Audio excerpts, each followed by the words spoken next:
நன்றி உணர்வு. நன்றி உணர்வு. Power of gratitude. கிராட்டிடியூடுன்றது ஒரு அமேசிங்கான விஷயங்க. இட்ஸ் நாட் சம்திங் ஒரு ஒரு டாப்பிக்கோ இல்லை ஒரு கண்டென்ட்டோலாம் கிடையாது. இதை பற்றி பேசணும் அப்படின்னா இதை பற்றி பேசுகிறதுக்கும் ஒன்றுமே இல்லை. இதை பற்றி பேசாமவும் இருக்க முடியாது. இதை பற்றி பேசாமல் இருக்கக்கூடாது. என்ன சார் போட்டு குழப்புறீங்க? You will understand. Gratitude, thank you, நன்றி. நம்ம ஸ்கூல் படிக்கிறப்ப நமக்கு யாராச்சும் ரெக்கார்டு எழுதி கொடுத்தா அவங்களுக்கு நன்றி சொல்வோம். காலேஜில் நமக்கு யாராச்சும் அட்டண்டன்ஸ் போட்டால் அவங்களுக்கு நன்றி சொல்வோம். வாத்தியார் நமக்கு மார்க் எக்ஸ்ட்ரா போட்டால் நன்றி சொல்வோம். வேலைக்கு கொஞ்சம் தாமதமாக போகிறப்ப அவங்க மேனேஜர் உங்களை உள்ளே அனுமதித்தால் நன்றி சொல்வோம். உங்களுக்கு தெரிந்தவர்கள் தெரியாதவர்கள் நீங்கள் கஷ்டப்படுறப்ப உங்களுக்கு உதவி இருந்தால் நன்றி சொல்வோம். கடவுளுக்கு நன்றி சொல்வோம். நிறையா இடத்துல நம்ம நன்றி சொல்கிறோம். நன்றி கூறுகிறோம். நன்றியை உணர்றோமா?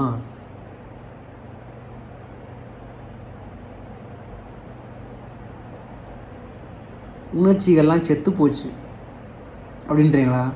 அது என்ன சார் நன்றியை உணர்றது? ஏதோ புது டாப்பிக்காக இருக்குது, புதுசாக எடுக்கிறீங்களோ, புதுசாக கிளப்பி விட்றீங்களோ அப்படின்னு கேட்கலாம்.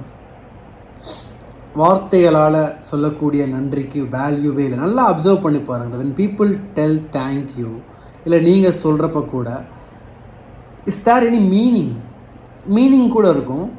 Is there any value? தேங்க்யூன்னு சொல்லுவோம், அவ்வளோதான்.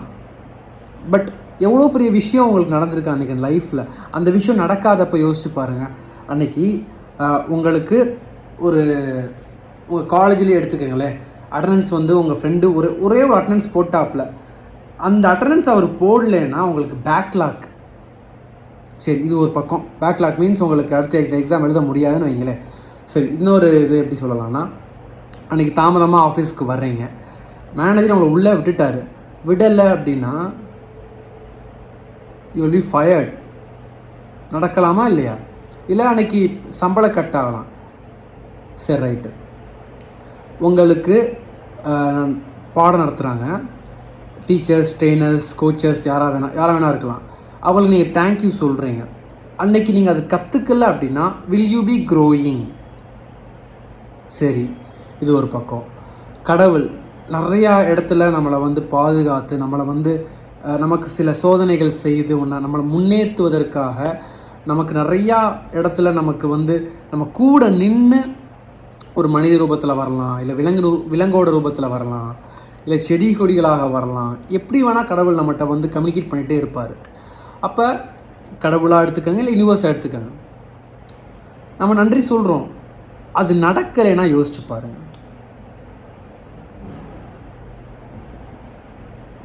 ஒரு ஸ்ட்ரேஞ்சர், நமக்கு தெரிந்தவர்கள் தான் நமக்கு உதவணும் அப்படின்றதெல்லாம் நீடு கிடையாதுங்க. தெரியாதவர்களும் உதவுவார்கள். நான் சொன்ன மாதிரி இதுக்கு முன்னாடி ஒரு வீடியோ போட்டிருந்தேன். சபரிமலைக்கு போயிருந்தேன், அவர் யாருன்னே எனக்கு தெரியாது, சுரேஷ்குமார். பயபோல் நான் பஸ்ஸில் ஏறினதுலேருந்து என்னைய போயிட்டு சாமியை பார்த்துட்டு திருப்பி மதுரையில் ஆட்டோ ஏற்றி விடுற வரைக்கும் தலைமை கூடயே தான் இருந்தாப்புல. ஸ்ட்ரேஞ்சர், எந்த ஒரு எக்ஸ்பெக்டேஷனுமே இல்லாமல் ஹெல்ப் பண்ணியிருக்காரு. அப்போ அது பண்ணலைன்னா யோசிச்சு பாருங்கள், எனக்கு ரொம்ப கஷ்டமாக இருந்திருக்கும். ஸோ எல்லாத்துக்குமே we have to be thankful. gratitude, மன நிறைவு, நன்றி உணர்வு அப்படின்ற ஒரு விஷயம். சார் இதை பற்றி இதனால் என்ன சார் நடக்கும்? இது அவ்வளோ பெரிய டாபிக்னு நீங்கள் இல்லைன்னு சொல்கிறீங்க, கண்டென்ட் இல்லைன்னு சொல்கிறீங்க, இதை பற்றி பேசவும் ஒன்றுமே இல்லைன்னு சொல்கிறீங்க, அப்புறம் எதுக்கு பேசுகிறீங்க? Okay, I understand your question. இந்த பிரபஞ்சத்துக்கு கூட கம்யூனிகேட் பண்ணுறதுக்கு ஒரே வழி பார்த்தீங்க அப்படின்னா நன்றியுணர்வு. இதை இப்படி ஒரு பக்கம் சொல்லலாம். இன்னொரு வழியில் இது ஒரு ஐ ஓப்பனிங் ஒரு கொஷினாக எடுத்துக்கங்க, இல்லை ஐ ஓப்பனிங் ஒரு சஜஷனாக எடுத்துக்கங்க. இல்லை ஐ ஓப்பனிங் ஒரு லேர்னிங்காக எடுத்துக்கோங்க. எப்படி எடுத்துக்கிட்டாலும் சரி, இப்போ வரைக்கும் உங்கள் வாழ்க்கையில் நடந்துக்கிட்டு இருக்க விஷயங்களுக்கு நன்றி சொல்லியிருக்கீங்களா? நன்றியை உணர்ந்திருக்கீங்களா? இப்போ இந்த வீடியோ பார்த்துட்ருக்கீங்க. உங்கள் கண்களுக்கு நன்றி சொல்லியிருக்கீங்களா? நீங்கள் யூஸ் பண்ணுற மொபைல் ஆர் லேப்டாப் டிவைஸுக்கு நன்றி சொல்லியிருக்கீங்களா? அந்த கண்ணுக்கு தெரியாத அந்த இன்டர்நெட்டில் அந்த ப்ரௌசருக்கு நன்றி சொல்லியிருக்கீங்களா? யூடியூப் சேனல், இப்போ உங்களையும் என்னையும் கனெக்ட் பண்ணக்கூடிய அந்த விஷயத்துக்கு நம்ம நன்றி உணர்வோடு இருந்திருக்கோமா? இது ஒரு பக்கம். எவ்வளவோ இருக்குங்க. நம்ம அன்றாடும் உண்ணக்கூடிய உணவு, நாம் சந்திக்கக்கூடிய மனிதர்கள், நாம் அணிந்திருக்கும் காலணிகள், நாம் அணிந்திருக்கும் உடை, நாம் பேசும் பேச்சு, இதை விட ரொம்ப முக்கியமானது நம்மளோட சுவாசம். எந்த ஒரு மெக்கானிசமும், எலக்ட்ரிசிட்டி கிடையாது, இதுக்குன்னு ஒரு இன்ஜெக்ஷன் கிடையாது, பம்பு கிடையாது, காற்று உள்ளே அனுப்புறதுக்கு ஒரு ஓட்டை கிடையாது. இதுக்காக ஒரு மெக்கானிசமே உள்ள பாடிக்குள்ளே ஃபங்க்ஷன் ஆகிட்டுருக்கு. வித்தவுட் எனி உங்கள்கிட்டருந்து எதுவுமே எதிர்பார்க்காம ஒரு எஃபர்ட் நீங்கள் போடுறீங்களா? மூச்சு யோசிச்சு பாருங்கள். நீங்கள் மூச்சு வாங்குறதுக்கு ஒரு எஃபர்ட் போடணுன்னா ஹவு இட் வில் பி லைஃபே மிஸ் ஆகிடும். இதை நம்ம எப்போ தெரியுமா உணர்வோம்? மூச்சே விட முடியாமல் நம்ம ஒரு நாள் கவலை கடமாக ஒரு இடத்துல படுத்து கிடப்போம். ஐசியூலையோ இல்லை ஒரு ஹாஸ்பிட்டல்லையோ மூச்சு திணறல் அப்படின்னு சொல்லிட்டு அப்போ தான் நமக்கு நம்ம மூச்சு வாங்க முடியலையான்ற மூச்சை பற்றின அவேர்னஸ் இருக்கும். எவ்வளோ பெரிய விஷயம் மூச்சு. நம்ம உயிருங்க மூச்சு. பாதி பேருக்கு தெரியவே இல்லை, இறந்துட்டாங்கன்னு சொல்கிறாங்க. ஆக்சுவலாக மூச்சு நின்று போச்சு. இப்போ வரைக்கும் நம்மளை பாதுகாத்துட்டு, நம்மளை ப்ரொடெக்ட் பண்ணிவிட்டு, நம்மளை ஒரு உயிரோட்டத்தை உடலில் கொடுத்துக்கிட்டு இருக்கிறது இந்த மூச்சுங்க. நம்ம மூச்சுக்கு எந்த அளவுக்கு நன்றி உணர்வோடு இருக்கணும்.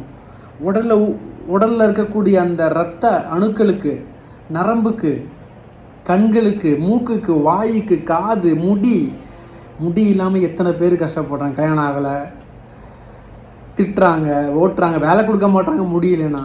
நல்ல ஒரு அடர்த்தியான முடி இருந்தால் அதுக்கு தேங்க்யூ. நல்லா பேச முடியுதா? எத்தனை பேர் பேச முடியாமல் கஷ்டப்பட்டுக்கிட்டு இருக்காங்க.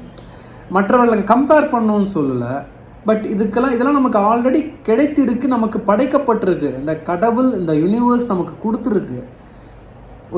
ஒரு நமக்காக ஒரு குடும்பத்தை கொடுத்துருக்கு. அம்மா, அப்பா, தம்பி, தங்கச்சி, ஃப்ரெண்ட்ஸு, கொலீக்ஸு, வேலை.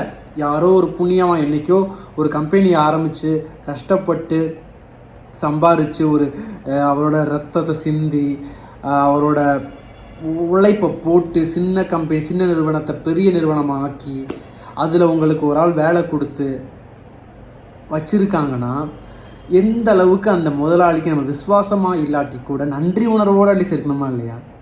விசுவாசம், ஹானஸ்டிலாம் இதெல்லாம் வேல்யூஸில் வருங்க. நன்றி உணர்வுன்றது மனித நேயத்தில் வருங்க.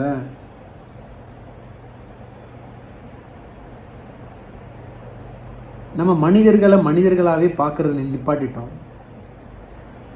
ஒரு விலங்குகள்லாம் அடுத்த லெவல். இதை நான் ஷேர் பண்ணணுங்க. இதை ஷேர் பண்ண எனக்கு மனசு உறுத்திக்கிட்டே இருக்குது. சத்தியமாக இதை நான் நேற்றே இதை பற்றி பேசணும்னு நினச்சிருந்தேன். டிங்கு அப்படின்ற சொல்லி ஒரு நாய், சரிங்களா? இது நாயின்னு சொன்னால் அவர் கோச்சு பார்ப்பல. யாருன்னா, நான் ஒரு டாக்டரை போய் விசிட் பண்ணோம், நானும் என் கொலிகும். நேற்று ஈவினிங் தான் போயிருந்தோம். அவரோட கிளினிக்கில் டிங்கு அவர் படம் போட்டிருக்கு. அவர் டாக்டர், எம்டி, செம்ம ப்ராக்டிஸு. ஏஜ் பார்த்திங்கன்னா ஒரு 60+. பக்கத்தில் ஒரு நாய் ஃபோட்டோ, இந்த பக்கம் நாய் பக்கத்தில் டிங்கு கிளினிக்னு போட்டிருக்கு. ஏன்னா டிங்கு கிளினிக் எனக்கு ஒன்றும் புரியலை. நம்மலாம் சேல்ஸ்மேன் ஒரு டாக்டர்கிட்ட கனெக்ட் ஆகணும்னா ஏதாச்சும் ஒரு டாபிக் வேணும்னு சொல்லிட்டு நான் உள்ளே போய் பேசினேன். என்ன பேசினேன்னா, சார் டாகு என்ன ப்ரீடு சார், பொமேரியனான்னு கேட்டேன். அவசரம் இல்லை சார், இது லேபு சார், எங்கள் வீட்டு லேபு தான் சார் இருக்குது அப்படின்ட்டு. Is what we are connecting. அது சொல்கிறப்ப அவர் மறக்க முடியலை. ரொம்ப ஒரு வீட்டில் மனிதனை போல் நாங்கள் வந்து வீட்டில் ஒரு நபரை போல் அந்த நாயை வந்து பார்த்துக்கிட்டு இப்போ அது இல்லை இட்ஸ் பாசிட்டிவே அதனால் அந்த ஃபோட்டோ வச்சுருக்கோம் அப்படின்னாங்க. சரி ஃபோட்டோ தானே இதனால் என்ன இருக்க போகுது, நம்ம அதுவும் இல்லாமல் அதுவே பெரிய விஷயம். ஏன்னா கிளினிக்கில் கிட்டத்தட்ட அவரோட ஃபோட்டோ சைஸுக்கு ஈக்குவலாக பக்கத்தில் அதே சைஸு ஒரு ஃபோட்டோ, அந்த டாகோட ஃபோட்டோ. சரி இது உள்ளதாக இருக்குன்னு பார்த்தா வெளியில் தான் இருக்குன்னு பார்த்தா உள்ளே போனால் அவரோட கேபினுக்கு பக்கத்தில் அந்த நாயோட ஃபோட்டோவும் அவரோட ஃபோட்டோவும் இருக்குது. எனக்கு ஒன்றுமே புரியல. அப்புறம் வெளியே வந்ததுக்கப்புறம் பார்த்தேன் டின்கு கிளினிக். ஆக்சுவலாக உள்ளே போகிறவே நான் உள்ள கிளினிக் பேர் போடலை, உள்ளே வெளியே வரப்போ இப்படி இருந்தது, டின்கு கிளினிக்னு போட்டிருந்தது. ஆனால் டின்கு கிளினிக்னு போட்டிருக்கு, புதுசாக இருக்கே பேர். அப்புறம் பக்கத்தில் இருக்க அந்த கொலிக்கிட்ட கேட்டேன், என்ன சார் இந்த பேர் டின்கு யார் சார் அப்படின்னு கேட்டேன். ஏன்னா டின்கு அந்த நாயோட பேர் தான் சார்னாரு. சார் என்ன சார் சொல்கிறீங்க, நாய் பேர் கிளினிக் பேராக வச்சுருக்கா? யோசிச்சு பாரு, நம்ம ஒரு பிஸ்னஸ் ஆரம்பிக்கிறோம், இல்லை நம்ம ஒரு செயல் செய்கிறோம், ஏதோ ஒரு விஷயம் பண்ணுறோம், யூடியூப் சேனல் ஆரம்பிக்கிறோம், இல்லை ஏதோ ஒரு விஷயம் பண்ணுறோன்னு வைங்களேன். எவ்வளவோ விஷயங்கள் நம்ம பண்ணுவோம் லைஃப்பில். ஆனால் அந்த அந்த செயலுக்கோ இல்லை வந்து ஒரு ஆர்ட்டே வரைகிறீங்க, அந்த ஆர்ட்டுக்கு ஒரு பேர் வைக்கிறீங்கன்னு வைங்களேன். என்ன வைப்போம், நமக்கு பிடிச்ச நபரோட பேர் வைப்போம், நம்ம பேர் வைப்போம். மோஸ்ட்லி நம்ம ஐடென்டிட்டியை விட்டு கொடுக்க மாட்டோம். அவர் வீட்டில் வளர்த்துக்கிட்டு இருந்த நாய், அதோட பேர் டின்கு. அந்த பேரை வந்து அவரோட கிளினிக் வச்சுருக்காருங்க. அப்போ எந்த அளவுக்கு ஒரு அவரோட பெட் மேலே ஒரு பற்றோடு இருந்திருப்பார் பாருங்களேன். எனக்கு நான் திருப்பி அவரை பார்த்தா இதை வந்து அப்ரிஷியேட் பண்ணணும்னு நினச்சிருக்கேன். நேற்றே வந்து நான் சொல்லியிருப்பேன், எனக்கு அதுக்கப்புறம் தெரிஞ்சுது. So see this is what how things are happening. அப்போ அவரோட பிஸ்னஸ் ஆக்சுவலாக சர்வீஸு, டாக்டர் அப்படின்றது ஒரு சர்வீஸ். பட் ஆனால் அந்த கிளினிக்கை பொறுத்த வரைக்கும் ஒரு பிஸ்னஸ். அவரோட பிஸ்னஸோட பேருக்கு யோசிச்சு பாருங்கள். மற்றவங்க பார்க்குறவங்களாம் ஏன்னா டின்கு கிளினிக்னு வச்சுருக்காரு, பேரும் இது ஆடும் பாரு சொல்லி ஒன்று ஓட்டுவாங்க, இல்லை திட்டுவாங்க, இல்லை யாரும் சில பேர் வரமாட்டாங்க. எதுனா நாய் ஆஸ்பத்திரி, ஏன்னா வெளியே வந்து நாய் ஃபோட்டோ போட்டிருக்கு, நாய் ஆஸ்பத்திரியான்னு கேட்டுட்டு போகக்கூட ஆட்களும் இருப்பாங்க. அப்போ இதை பற்றிலாம் அவர் கவலைப்படலை. என் நாய்க்காக நான் பண்ணுறேன், அதுதாங்க நன்றி உணர்வு. நான் அதுக்காக அவங்க இறந்ததுக்கப்புறம் அவங்கள பற்றி நினச்சிக்கிட்டு இருக்கிறது, அவங்கள பற்றி வருத்தப்படுறதுலாம் வேல்யூவே கிடையாது. இருக்கிறப்ப நல்லா வச்சு நல்லா பார்த்துக்கிறது தான் வேல்யூ. அதுதான் வந்து நன்றி உணர்வு. பட் இது நாயை பொறுத்த வரைக்கும் நம்ம அக்செப்ட் பண்ணிக்கலாம். பிகாஸ் நாய்க்கு வந்து 20 years தான் மேக்ஸிமம் அதோட லைஃப் ஸ்பேனு. அப்படின்றப்ப இறந்ததுக்கப்புறம் இவ்வளோ விஷயங்கள் பண்ணுறதுன்றது நம்ப முடியாது. நான் இப்போ சொல்கிறேன், நீங்கள் நம்புவீங்களான்னு தெரியாது. வேணால் நீங்கள் வந்து டின்கு கிளினிக்கு அப்படின்னு போட்டு பாருங்கள். இது வந்து பார்த்தீங்கன்னா நம்ம திருச்சியில் தான் இருக்குது, சரிங்களா? இப்போ நான் திருச்சியில் தான் இருக்கேன், திருச்சியில் தான் இது இருக்குது. நீங்கள் எந்த ரெப்ட வேணால் கேட்டு பார்க்கலாம். இது உண்மை அப்படின்றதுக்காக தான் நான் சொல்கிறேன். நான் அதுவுமே வந்துட்டு ஏன்னா சில விஷயங்கள் நம்ம பேசுகிறதெல்லாம் வந்து இதெல்லாம் உண்மையாக இருக்காதுன்னு, ஏன்னா நிறையா பேர் வந்து கதையை அள்ளி விட்டு இது பண்ணுவாங்க. நமக்குலாம் அது தெரியாதுங்க. கதை அடிக்கிறதுலாம் வந்துட்டு நம்ம வாட் இஸ் ஹேப்பனிங்கிறத அப்படியே நம்ம பேசுகிறது தான். So this is what I want to share. இதில் இந்த ஸ்டோரி எதுக்கு சொல்கிறேன் அப்படின்னா, இது ஒரு விஷயம் நான் ஆட் பண்ணணும், ஷேர் பண்ணணுன்ற ஒரு விஷயம். ஒரு சில மனிதர்கள் இன்னும் வாழ்ந்து கொண்டு தான் இருக்காங்க மண்ணில் அப்படின்றத நான் பார்த்துட்ருக்கேன்றத ஒரு விஷயத்தை அட்ரெஸ் பண்ணுறதுக்கும், மனிதர்கள் மேலே நம்பிக்கையை கூட்டுறதற்கும் நான் இந்த பதிவை நான் ஷேர் பண்ணுறேன். ரெண்டாவது வந்து நன்றி உணர்வை பற்றின ஒரு டாபிக்னால இதை நான் சொல்கிறேன். இப்போ நன்றி உணர்வு அப்படின்ற ஒரு விஷயத்தை நம்ம வந்து பழக்கத்தில் கொண்டு வந்துட்டோம்னா நம்ம வாழ்க்கையும் நல்லா இருக்கும், நம்மளை சுற்றி இருக்க மனிதர்களோட வாழ்க்கையும் நல்லா இருக்குங்க. நம்மலாம் நீங்கள் நிறையா பேர் இந்த வீடியோவை பார்த்துட்ருக்கிறவங்க, இல்லை யாராச்சும் இதை வந்து விளையாட்டுத்தனமாக எடுக்கலாம், வேடிக்கையாக நினைக்கலாம். இதுக்கெல்லாம் எங்கே சார் நேரம் இருக்குது, இதுக்கெல்லாம் வந்துட்டு நமக்கு இருக்க டென்ஷனில் இப்போ ஆன்சைட்டி டிப்ரெஷனில் நீங்கள் வேறு இதை சொல்லிக்கிட்டு இருக்கீங்களே, நாளைக்கு என்னோட எம்ப்ளாயீஸ்க்கு நான் சம்பளம் போடணும் தெரியுமா, எனக்கு இந்த மாதம் இஎம்ஐ கட்டணும் தெரியுமா, அடுத்த வாரம் என் பையனுக்கு ஸ்கூல் ஃபீஸ் கட்டணும், அடுத்த மாதம் என் பையனுக்கு என் பொண்ணுக்கு வந்து காலேஜ் ஃபீஸ் கட்டணும் தெரியுமா, உங்களுக்கு இவ்வளோ வேலை இருக்குது, நீங்கள் போய் நன்றி உணர்வு என்ன சார் பேசுகிறீங்க, இதுக்கெலாம் நேரமே இல்லை. இவ்வளோ பிரச்சனைகள் இருக்குல்ல வாழ்க்கையில், இவ்வளோ பிரச்சனைகள் இருக்குல்ல, இந்த பிரச்சனைகளுக்கெல்லாம் தீர்வு என்ன தெரியுமா? தீர்வு அப்படின்ற ஒரு விஷயத்தை யோசிக்கிறதுக்கே சில விஷயங்கள் தேவைப்படும். பட் இந்த விஷயங்களுக்கெல்லாம் மூல காரணமாக இருக்கக்கூடிய ஒரு வியாதி, இது வியாதின்னு சொல்ல முடியாது, நம்மளாக வழியில் போகிற ஓனான தூக்கி மடியில் போட்ட மாதிரி ஸ்ட்ரெஸ்ஸு, ஆன்சைட்டி வருதா? எல்லாத்துக்கும் கோபம் வருதா? நண்பா, இதெல்லாம் எமோஷன். கிராட்டிடியூடுன்றதும் ஒரு எமோஷன். தெரிய மாட்டேங்குது மனிதர்களுக்கு. உணர்ச்சி செத்து போச்சு, உணர்வுகள் மட்டமாயிடுச்சு, அது மங்கி போச்சு. இல்லை, உணர்ச்சிகளே இல்லாத ஒரு நடைப்பிணமாக தான் மனிதர்கள் வாழ்ந்துக்கிட்டு இருக்காங்க இப்போ வரைக்கும். அப்படியே உணர்ச்சி வந்தால் கோபம்ன்ற ஒரு உணர்ச்சி வரும், சிரிப்புன்ற ஒரு உணர்ச்சி வரும், மகிழ்ச்சி வராது, சிரிப்பு வரும். கிராட்டிடியூடுன்ற ஒரு ஃபீலிங்கை நம்ம அட்லீஸ்ட் இனிமேல் மனநிறைவோட, நன்றி உணர்வோடு நம்ம சொல்லக்கூடிய சில விஷயங்கள், நம்ம உறவினர்களுக்கு நீங்கள் என்னோடய வாழ்க்கையில் வந்ததுக்கு நன்றி, ஒரு வேலை கிடச்சிருக்கு அந்த வேலைக்கு நன்றி, ஒரு பிஸ்னஸ் பண்ணுறேன் அந்த பிஸ்னஸ்க்கு நன்றி. நன்றி மட்டும் நம்ம வாழ்க்கையில் நமக்கு கிடைத்த விஷயத்துக்கு, நம்மளோட சொந்த உறவினர்களுக்கு, நம்ம செய்யும் செயல்களுக்கு. நான் ஒரு ஒரு விஷயம் நமக்கு கிடைத்ததுனால மட்டும் நான் சொல்ல மாட்டேங்க. நம்ம இயங்கி கொண்டிருக்கும் இந்த மூச்சிலிருந்து நாம் பேசும் பேச்சு வரைக்கும் நம்ம உடலில் மனதில் இருக்கக்கூடிய அனைத்து உறுப்புகளுக்கும், நாம் செய்யக்கூடிய செயல்களுக்கும், ஓவராலாக நம்ம லைஃப்பில் A to Z, நம்ம பிறந்ததுலேருந்து இப்போ வரைக்கும் நம்மளை வாழ வைத்து கொண்டிருக்கும் இந்த யூனிவர்ஸ், இந்த பிரபஞ்சம் 20% தாங்க நம்ம செய்யும் செயல். மிச்சம் இருக்க அந்த 80% இந்த பிரபஞ்சத்தோட, அதோட ஆற்றல், அதோட உருவாக்கம், அதோட ஒரு செயலாக்கம்னு சொல்லலாம். அப்போ அது எந்த அளவுக்கு நம்ம நன்றி உணர்வை தெரிவிக்கணும். எத்தனையோ பேர் ஃப்ளட்டில் இறந்து போயிட்டாங்க, எத்தனையோ பேர் சுனாமியில் இறந்து போயிட்டாங்க, எத்தனையோ பேர் நிலநடுக்கம் இறந்து போயிட்டாங்க, எத்தனையோ பேர் கொரோனாவில் இறந்து போயிட்டாங்க, எத்தனையோ பேர் இன்னும் உடம்பு முடியாமல் இருக்காங்க, மன ரீதியாக பாதிக்கப்பட்டிருக்காங்க. இப்போ இந்த வீடியோவை பார்த்துக்கிட்டு இருக்கீங்கன்னா உங்கள் கண்களுக்கு நன்றி சொல்லுங்கள். இந்த நான் பேசுகிறத கேட்டுக்கிட்டு இருக்கீங்கன்னா உங்கள் காதுகளுக்கு நன்றி சொல்லுங்கள். இந்த நேரத்தில் இந்த வீடியோ உங்களை பார்க்க வச்சுருக்குன்னா இந்த யூனிவர்ஸுக்கு நன்றி சொல்லுங்கள். நன்றி நன்றி நன்றி அப்படின்ற விஷயத்த சொல்லுங்கள். It's not a word, it's not a simple word, it's life. Gratitude அப்படின்றது ஒரு வாழ்க்கைங்க. வாழ்க்கையோட இயக்கமே அங்கே தான் ஆரம்பிக்குது. இப்போ வரைக்கும் உங்களுக்கு நன்றி உணர்வுன்ற ஒரு விஷயம் வரலைன்னா I am sorry to tell. எனக்கே லேட்டாக தான் வந்துச்சு. உடனே நீங்களாம் இதுன்னு கேட்டுறாதீங்க, எனக்கே லேட்டாக தான் வந்தது. அட்லீஸ்ட் இனிமேல் நம்ம நன்றி உணர்வோடு இருக்கலாம், மனிதர்களாக இருக்கலாம். மனிதர்களோட அடையாளமே பார்த்தீங்கன்னா உணர்ச்சிகள் தான். உணர்ச்சி இல்லைன்னா யோசிச்சு பாருங்கள், அப்படியே உங்களை தூக்கி ஒரு டப்பாவில் போட்டு அடைச்சி உங்களை புதைச்சிருவாங்க. உணர்ச்சிகள்லையே சுப்பீரியர் பிராண்டு, சுப்பீரியர் பவர்னு எடுத்துக்கிட்டோம் அப்படின்னா நன்றி உணர்வு.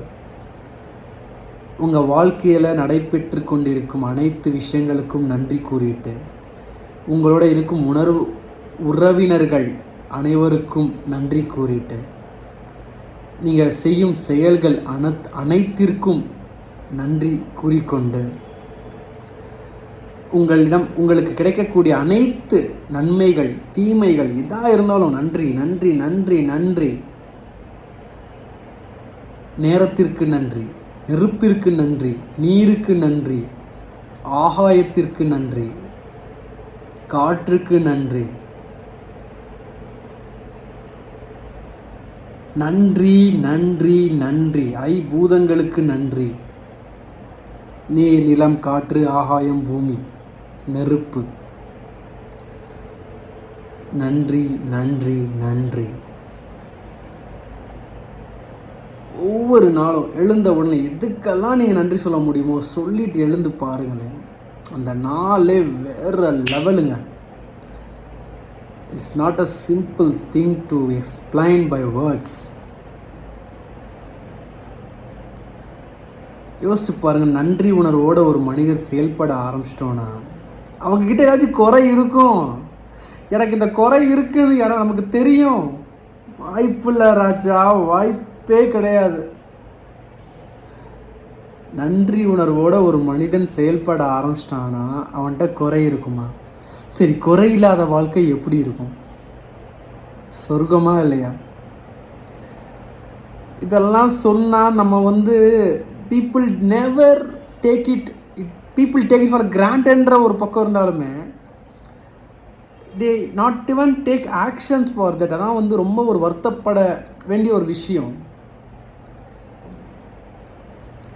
நண்பா, நீ பிரபஞ்சத்துக்கு கூட கனெக்ட் ஆகிறதுக்கு ஒரே வழி நன்றி உணர்வு தான். ஒன்றும் இல்லை. இப்போ நீ நன்றி சொல்கிற, நீ குழந்தையாக இருக்கிறப்போ ஒரு உன் ஃப்ரெண்டுக்கு நன்றி சொன்னதுக்கு எனக்கு சாக்லேட் கொடுத்தான், தேங்க்ஸ்டா, எந்த அளவுக்கு உன் நன்றி சொல்லியிருப்பீங்க? ஒரு சாக்லேட்டுக்கு, ஒரு பிஸ்கட் பைட்டு, ரெண்டு ஒரு பிஸ்கெட் இருக்குது, நம்ம பாதியாக, உனக்கு பாதி எனக்கு பாதி சாப்பிடுவோமா? தேங்க்ஸ்ரா, நீ தாண்டா என்னோட உயிர் நண்பன். அதெல்லாம் எங்கெங்க போச்சு? அந்த நன்றி உணர்வெல்லாம் காணாமல் போச்சு. அடுத்த மாதம் நான் சேல்ரி போடணும், அடுத்த மாதம் நான் இஎம்ஐ கட்டணும். சார், பசங்க டார்ச்சர் சார். உனக்கு பசங்க இருக்குது, பாதி பேத்துக்கு கிடையாது, கோயிலாக தெரிஞ்சுக்கிட்டு இருக்கான் சார். Wife torture sir. ஃபோனாக போட்டால் நையின்னுது. பாதி பேர் அங்க பிரதர்ஷனம் பண்ணிக்கிட்டு இருக்கான். திருநள்ளார், திருமணஞ்சேரி, திருநாகேஸ்வரம் போய்கிட்டு இருக்கான் சார். ஏன் தான் இந்த வேலையில் இருக்குன்னு எனக்கு பிடிக்கவே இல்லை சார். பாஸு 24 மணி நேரமும் போனை போட்டு டார்ச்சர் பாதி பேர்த்துக்கு வேலையே இல்லை நண்பா. பிஹெச்டிலாம் பண்ணிக்கிட்டு சும்மா உட்காந்து மாடு மிச்சிக்கிட்டு இருக்காங்க. நன்றி சொல்ல பழகுங்கள். Make it is a challenge. இப்போ இருந்து உங்கள் வாழ்க்கையில் நடக்கக்கூடிய அனைத்து விஷயங்களுக்கும் நன்றி சொல்லுங்கள். நீங்கள் பார்க்கும் நபர்களுக்கு நன்றி சொல்லுங்கள். ஏதோ ஒரு ரீசனுக்காக they are being with you happy.